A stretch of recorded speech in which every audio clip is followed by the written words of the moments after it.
بسم اللہ الرحمن الرحیم۔ میں ہوں پروفیسر طاہر رشید اور آپ دیکھ رہے ہیں دیکھو سنو ٹی وی کا پروگرام دائرے۔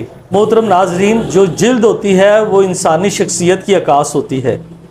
جلد سے ہی انسان کی شخصیت کا پتہ چلتا ہے اور اس انسان کا جو فرسٹ امپریشن ہوتا ہے وہ اس کی جلد ہوتی ہے۔ پورا سال عمومی طور پر اور موسم برسات میں خصوصی طور پر بہت ساری جلدی امراض جو ہے وہ پھوٹ پڑتی ہیں، اور تقریباً پورا سال ہی مختلف طرح کی جلدی امراض کا اور دوسری جلد سے متعلقہ جو بیماریاں ہیں اس کا سامنا لوگوں کو کرنا پڑتا ہے۔ آج ہمارے ساتھ ملک کے مایہ ناز ڈاکٹر خالد محمود صاحب وزٹنگ کنسلٹنٹ ہیں اور الرجی سینٹر اسلام آباد کے فزیشین ہیں، وہ ہمارے ساتھ موجود ہیں اور ان کی موجودگی میں ہم آج ان سے جلدی امراض کے بارے میں گفتگو کریں گے۔ السلام علیکم ڈاکٹر صاحب، کیسے ہیں آپ؟ جی وعلیکم السلام۔ ڈاکٹر صاحب ماشاءاللہ آپ کا جلدی امراض کے حوالے سے بہت نام ہے، اور آپ نے پاکستان کے بہت بڑے الرجی سینٹر اسلام آباد جہاں پہ یہ امراض جو سانس کے متعلقہ ہیں اور جلد کے متعلقہ ہیں وہاں پہ آپ نے اپنے فرائض سر انجام دیے ہیں، اور ہماری خوش قسمتی ہے کہ آج آپ زین ہاسپٹل کنگر پور میں یہاں پہ تشریف لائے ہیں اور یہاں دور دراز کے علاقے میں لوگوں کی جو ہے نا وہ خدمت آپ کر رہے ہیں۔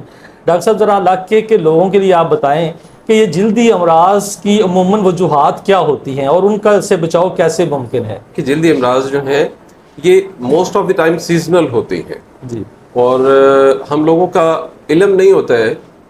جب کوئی بھی پرابلم ہمارے کسی سیزن کی وجہ سے آتی ہے تو ہم اس کو ٹریٹ جو ہے ویدر کے حساب سے نہیں کر پا رہے ہوتے۔ ڈاکٹروں کو کنسلٹ کرتے ہیں، جتنے بھی ہمارے یہاں پہ MBBS ڈاکٹر صاحبان ہوتے ہیں وہ جا کے مرض کو دیکھتے ہیں اور اس کے حساب سے اینٹی بیکٹیریل یا اینٹی فنگل میڈیسن ریکمینڈ کر دیتے ہیں، جس سے پہلے ضروری ہوتا ہے کہ ان کے لیے احتیاطی تدابیر بتائی جائے کہ وہ کیا کرنا ہے۔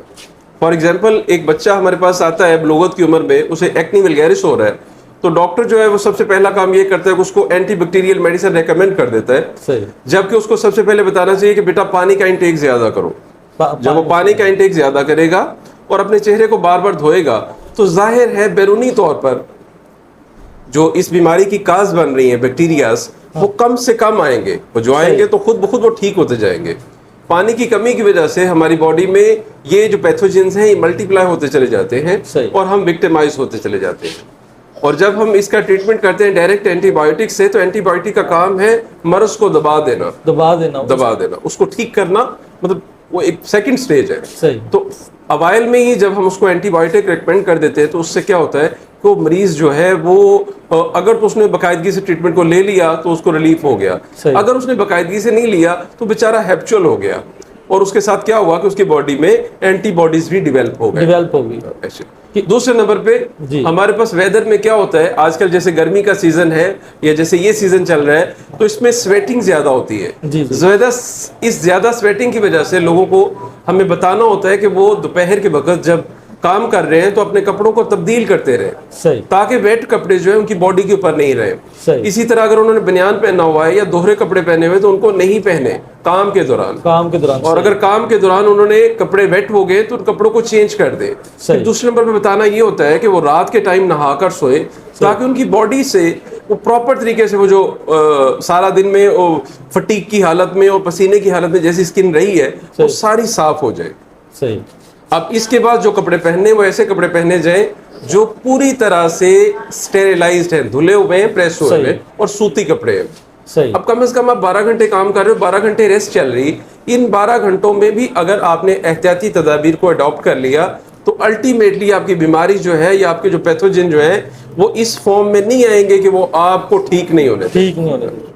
بہت شکریہ سر، آپ کے کہنے کا مطلب ہے کہ یہ جو مزدور کام کرتے ہیں یا پسینہ آتا ہے اس موسم میں، اس پسینے سے بار بار آپ اپنی جلد کو صاف کرتے رہیں، کپڑے اپنے تبدیل کرتے رہیں، اور اگر آپ نے دورے کپڑے پہنے ہوئے ہیں تو ان کو بھی بار بار بدلتے رہے, دوہرا کپڑے کی کوشش کرے کہ نہ پہنے. دوہرا کپڑا بنیان جو ہے نا اس کو پہنے ہی نہیں. اب دیکھیں بنیان آپ کو پسینہ آیا, بنیان گیلا ہو گیا ہے, تھوڑی دیر کے بعد ہوا لگی ہے تو کپڑے خشک ہو گئے, بنیان گیلا ہی رہا ہے. اب جب بنیان گیلا رہے گا تو الٹیمیٹلی آپ وکٹمائز ہو گئے فنگل انفیکشن میں. اب فنگل انفیکشن کا ٹریٹمنٹ پاکستان میں اسکن میں 2 بیماریاں ایسی ہیں جو ڈاکٹر کے لیے چیلنجنگ ہو جاتی ہے, ڈرماٹولوجسٹ کے لیے. ایک ہے فنگل انفیکشن, ایک ہے ملازمہ, فیس کے اوپر جو چھائیاں آ جاتی ہیں. دونوں صورتوں کو ٹھیک کرنے کا بہترین وے مریض کے پاس ہے, ڈاکٹر کے پاس نہیں ہے. صحیح. اگر اس مریض میں اویئرنیس ہے, اس کو پتہ چل گیا کہ میں نے میری پریکاشنز کیا ہیں, اگر اس نے ان کو اڈاپٹ کر لیا تو ان کو پرابلم نہیں ہوتا ہے. مزدور کے لیے کیا ریکمینڈ کرتا ہوں کہ اس نے بالکل بھی بنیان نہیں پہننا, صحیح, سوتی کپڑے پہننے اور 2 پیر لے کے جانے ہیں, ایک جوڑا ایکسٹرا لے کے جانا ہے کہ جیسے ہی ظہر کی نماز کا ٹائم ہوا ہے وضو کیا اس نے, بلکہ وہ نہا لے اور کپڑے تبدیل کر لے. بالکل سر. وہی کپڑے دوبارہ خشک کر لے, دھونے کی ضرورت نہیں ہے. خشک ہونے کے بعد خود بخود وہ جو ہے اسٹیریلائزڈ ہو جائیں گے. دھوپ ہی اس کے پیتھوجنس کو بھی ختم کر دے گی, گیلے پن کو بھی ختم کر دے گی. تو 2-4 گھنٹے کے بعد اس کو ریپیٹ کر سکتا ہے, وہی پہن لے, دھونے کی ضرورت نہیں ہے. تو اس سے مزدور کا بہت سارا فائدہ ہے. جو ہمارے پاس آپ کو رپورٹ ہوتے ہیں کانٹیکٹ ڈرماٹائٹس میں, مستری آتا ہے, مزدور آتا ہے, سر میرے ہاتھ خراب ہو گئے, میری اسکن خراب ہوگی, ان کو ان چیزوں کو بتانے کی ضرورت ہے صرف اور صرف. اور انہیں کولڈ ڈرنکس کی بجائے انہیں پانی دیا جائے, انہیں ایسی چیزوں سے پرہیز کروایا جائے اور بہت ساری بیماریوں سے بچا جا سکتا ہے. بہت جو اہم مرض ہے نا وہ خاص طور پر سردیوں میں بہت زیادہ حملہ ور ہوتی ہے, وہ خارش. جو سکن خارش ہوتی ہے جس سے ساری رات مریض جو ہے نا وہ خارش کرتا رہتا ہے. اس کی 2 طرح کی, خشک بھی ہوتی ہے اور وہ زخموں والی بھی ہوتی ہے.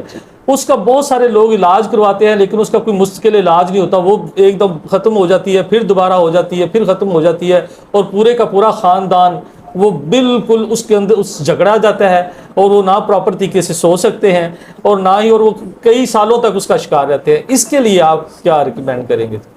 سردیوں میں جو خارش ہوتی ہے, آپ کو پتہ ہے کہ سردیوں کے ویدر میں ہم استعمال کرتے ہیں کمبل اور رضائی کا, بستر کا, گدے کا. ایسی صورتحال میں کیا ہوتا ہے کہ جیسے ہی ہم وہ بستر جو ہم نے سردیوں میں گرمیوں میں سنبھال کے رکھے ہوئے ہیں, پہلا کام تو ہم وہ یہ نہیں کرتے کہ ہم کو ان کو کھولیں اور پوری طرح سے اسٹیرلائز کریں. پہلے نمبر پہ وہ اسٹیرلائزڈ ہونے چاہیے. دوسرے نمبر پہ دھوپ دیا جائے, یعنی فوٹو سینسیسائز ہو جائے. ایسے میں کیا ہے کہ بستر جو ہے پیتھوجن ختم ہو جاتے ہیں, جراثیم سے پاک ہو جاتا ہے, اور بہت کم چانسز ہیں آپ اس میں وکٹمائز ہوں گے. دوسری بات کیا ہے کہ آپ نے وہ جو بستر ہے آپ کا, کوشش کریں کہ اس کو ڈیلی بیسس پہ دھوپ لگوائے. کمرے ایسے بنائے جائیں جن میں پراپر وینٹیلیشن ہو, دونوں طرف وینٹیلیشن ہو.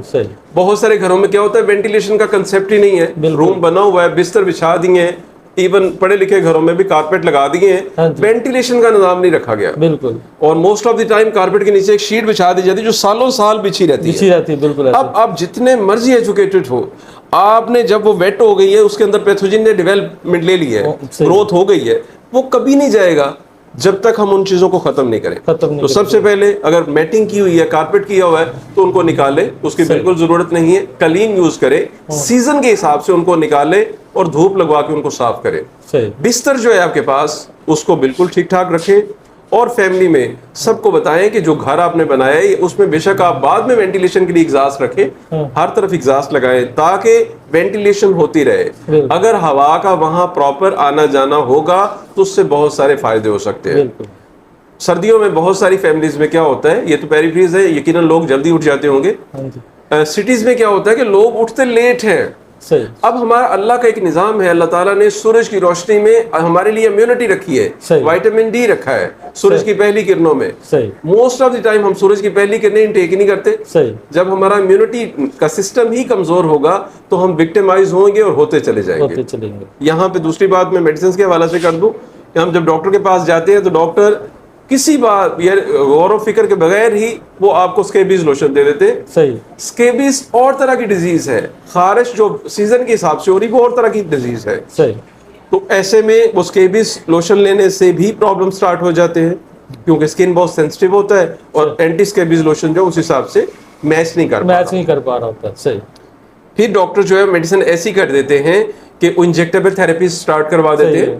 اب کسی انجیکشن کے اوپر نہیں لکھا ہوا ہے کہ یہ آپ کا کسی مودی مرض کا علاج ہے. لنکوسین اور لنکوسین لگائے جا رہے ہیں, اور سکیبیز لوشن جو ہے نا وہ 4-5 اکٹھے کر کے دے دیتے ہیں. اینٹی بایوٹک اور اسٹیرائڈز دیتے ہیں, میں یہی بات کرنے جا رہا ہوں کہ ایسی فارم میں کیا کرنا ہے. ڈاکٹرز کا بھی کام یہ ہونا چاہیے کہ وہ اینٹی بایوٹکس منیمم یوز کریں, اسٹیرائڈ نہ ہونے کے مطابق یوز کریں. اسٹیرائڈ کا کام صرف اتنا ہی ہے کہ ایک آدھ ڈوز دے کے اس بیماری پہ قابو پا لیا جائے اور بعد میں ڈوز کو بہت مینیمائز کر دیا جائے اور مریض کو احتیاط کی طرف لے کر کے جایا جائے. اس کی ڈائٹ کو ایسا بنایا جائے کہ وہ محفوظ رہ سکے اور تمام لوگوں کو بتایا جائے کہ وہ رات سونے سے پہلے نہانے کی روٹین کو اڈاپٹ کریں. جیسے ہی وہ رات میں نہائیں گے تو ان کی بیماریاں more than 70% جو سکن سے ریلیونٹ ہے خود بخود ٹھیک ہو جائے گی. ماشاءاللہ, ویری گڈ. سر ایک اور جو مسئلہ ہے خاص طور پر ہماری خواتین اور بچیوں کے سے متعلقہ ہے کہ وہ جو ہی بلوغت کی عمر کو پہنچتی ہیں اور ینگ ہوتی ہیں تو ان کے چہروں پہ کالے نشان شروع ہو جاتے ہیں, چھائیاں بننی شروع ہو جاتی ہیں, آنکھوں کے گرد ہلکے بننے شروع ہو جاتے ہیں. تو ان کے لیے سر کیا ریکمینڈ کریں گے؟ یہ بھائی قابل غور بات ہے, توجہ سے سننی ہے سب نے. بلوغت کی عمر میں فیصلہ ہوتا ہے کہ ایک بچے نے میل بننا ہے یا فیمیل بننا ہے. صحیح. ایسی سٹیج پہ اس کے تمام ہارمونز جو ہیں پراپر وے سے وہ اپنا کام سٹارٹ کرتے ہیں. صحیح. میل کا تعین ہوتا ہے اور فیمیل کا تعین ہوتا ہے. ایسی سٹیج میں سب سے اہم چیز ہوتی ہے کہ ہم بچوں کو اویئرنیس دیں, انہیں علم دیں, انہیں بتائیں کہ ان دنوں میں آپ نے پانی کا انٹیک زیادہ اچھا رکھنا ہے. صحیح. آپ نے لیکوڈز کا انٹیک زیادہ رکھنا ہے تاکہ آپ بار بار وکٹیمائز نہیں ہو. اس ٹائم پہ کیا ہوتا ہے کہ ہم بچوں کو بالکل یہ آگاہی نہیں دے پاتے کہ لیکوڈز ان کے لیے کتنے ضروری ہیں. ایسے میں بچوں کو فریش جوسز اور فریش واٹر جو ہے وہ زیادہ سے زیادہ پلایا جائے اور جو بچے اسٹینڈرڈ گروتھ سے وکٹیمائز ہو رہے ہیں ان کی گروتھ کے حساب سے پروٹینز کو بڑھایا جائے. یہاں میں موسٹ آف دی ٹائمز بڑے بڑے شہروں میں گیا ہوں, بڑی بڑی جگہ میں بیٹھا ہوں, تو لوگوں کو کالجز یونیورسٹیز میں پوچھا گیا ہے کہ ایک دن میں کتنی کیلوریز انٹیک کرنی ہے, تو نہ تو اسٹوڈنٹس کو پتا ہوتا ہے نہ ہی کسی اور کو پتا ہوتا ہے کہ ہم نے کتنی کیلوریز انٹیک کرنی ہے. تو ایسے دورانیے میں اگر ہم انہیں آگاہی دیں گے تو الٹیمیٹلی یہ پرابلمس نہیں آئیں گے. جب بچیاں بالغ ہو رہی ہیں تو پہلا کام ان کا یہ ہونا چاہیے کہ وہ لیکوڈز پہ جائیں, پانی زیادہ انٹیک کریں اور سن بلاک لگائیں, تو بہت حد تک وہ ٹھیک رہ سکتے ہیں. بہت شکریہ. آخری جو ایک اہم سوال ہے وہ الرجیز کے بارے میں ہے. یہ الرجیز کتنی قسم کی ہوتی ہیں؟ الرجی شروع ہونے سے پہلے انسان کس طرح بچ سکتا ہے الرجی سے؟ جی سادہ لفظوں میں میں بتاتا ہوں. الرجی کا مطلب ہے a kind of weakness, ایک کمزوری کی قسم. ایسے ہی الرجی جب کسی بھی بندے کو کسی طرح کی الرجی ہو رہی ہے تو مطلب وہ کسی نہ کسی طرح سے کسی ویکنس کا, کسی وائٹامنس کی ڈیفیشنسی کا شکار ہے. تو جیسے ہی اس میں یہ پروٹین لیپسز ہوں گے تو الٹیمیٹلی وہ وکٹیمائز ہوگا. الرجی جیسی امراض میں الرجی کی اقسام بہت ساری ہیں. جو ہمارے پاس پولن الرجی ہے, جیسے یہ چھانگا منگا کا ایریا ہے, یہاں پہ یہ بہت زیادہ لوگ اس میں وکٹیمائز ہوتے ہیں. اسی طرح سے دھوپ میں جو ہمیں سورج کی روشنی سے الرجی ہوتی ہے, فوٹو سینسٹیوٹی ایگریویشن, وہ بہت زیادہ ہے. ایسٹمیٹک الرجی ہے, لوگوں کو سانس کی تکلیف ہو جاتی ہیں. سکن سے ریلیونٹ الرجی ہے, ارٹیکیریا ہے جس میں باڈی کے اوپر رپھڑ بن جاتے ہیں. بیکٹیریل کنجکٹیوائٹس ہے کہ ہماری آنکھیں ایسے خراب ہو جاتی ہیں سیزن میں ہیٹ پہ آ کر کے. تو یہ بہت ساری ٹائپس ہیں اور ساری ٹائپس میں ہی پرابلمز جو ہیں وہ یہی ہیں کہ وہ بندہ کمزور ہوتا ہے. گھر میں 10 افراد ہیں, ایک بندہ الرجی میں مبتلا ہوتا ہے, بقیہ 9 نہیں ہوتے, یا 9 ہوتے ہیں تو ایک نہیں ہوتا. تو آپ دیکھ لیجئے جو نہیں ہوگا وہ یقیناً فزیکلی فٹ ہوگا. جو بندہ فزیکلی فٹ ہوگا اس کو الرجی ہونے کے چانسز بہت زیادہ کم ہے. وہ کہتے ہیں more than 70% cases of allergy are caused by deficiency of iron and ferritin level of your body.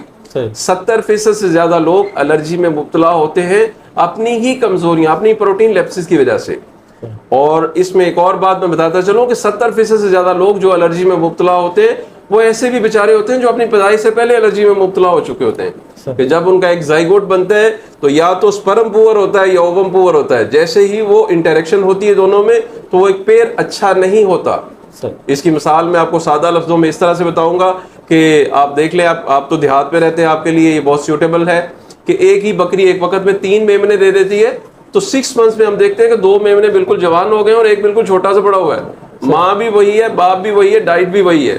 تو کیا ہوتا ہے کہ وہ جو ایک چھوٹا رہ گیا ہے اس میں کیا تھا کہ اس کا جب زائگوٹ بنا تو وہ پیر پور تھا. ہم بھی جب گھروں میں یہ معاملات ہوتے ہیں تو ہمیں دیکھنا یہ ہوتا ہے کہ جب بچے کی پیدائش ہوئی ہے تو اسی وقت اچھے کنسلٹنٹ کو ملا جائے اور جو اس میں لیپسز پروٹینز جو اس میں کمی آ رہی ہے اس کو ٹھیک کر لیا جائے. پھر وہ جب بلوغت پہ آئے گا, بڑا ہوگا, اس میں الرجی جیسی پرابلمس نہیں آئیں گی. اس کے مقابلے میں ہوتا کیا ہے کہ ہمارے بچے سارے بالکل تندرست پیدا ہوتے ہیں اور جیسے ہی پیسیج آف ٹائم وہ بڑے ہوتے چلے جاتے ہیں تو ان میں الرجی جیسی سمٹمز آنا شروع ہو جاتی ہیں. بہت شکریہ ڈاکٹر صاحب, آپ نے بہت مفید باتیں کی ہیں. جو ڈاکٹر صاحب ہیں یہ ماشاءاللہ یہاں پہ زین ہاسپٹل کنگن پور میں ہر جمعے والے دن 2 سے لے کر 6 بجے تک یہاں پہ موجود ہوتے ہیں, اور جو جلدی امراض کے مریض ہیں وہ یقیناً ان کی قابلیت سے یہاں فائدہ اٹھا سکتے ہیں. وہ زین ہاسپٹل کو وزٹ کریں ہر جمعے والے دن 2 سے 6 بجے تک, اور اپنی مسائل کا حل ان سے جانیں. یقیناً یہ اس علاقے کے لیے بڑی نعمت ہے کہ لوگوں کو پہلے اس طرح کے امراض کے لیے بہت دور کا سفر کرنا پڑتا تھا, اسلام آباد تک جانا پڑتا تھا. اب آپ کے دروازے پر یہ سہولت موجود ہے, اور میں بہت شکر گزار ہوں ڈاکٹر صاحب کا کہ انہوں نے یہاں پہ ٹائم دیا, اور وہ آگے بھی یہاں پہ ٹائم دیتے رہیں گے. شکریہ. آپ دیکھ رہے ہیں دیکھو سنو ٹی وی.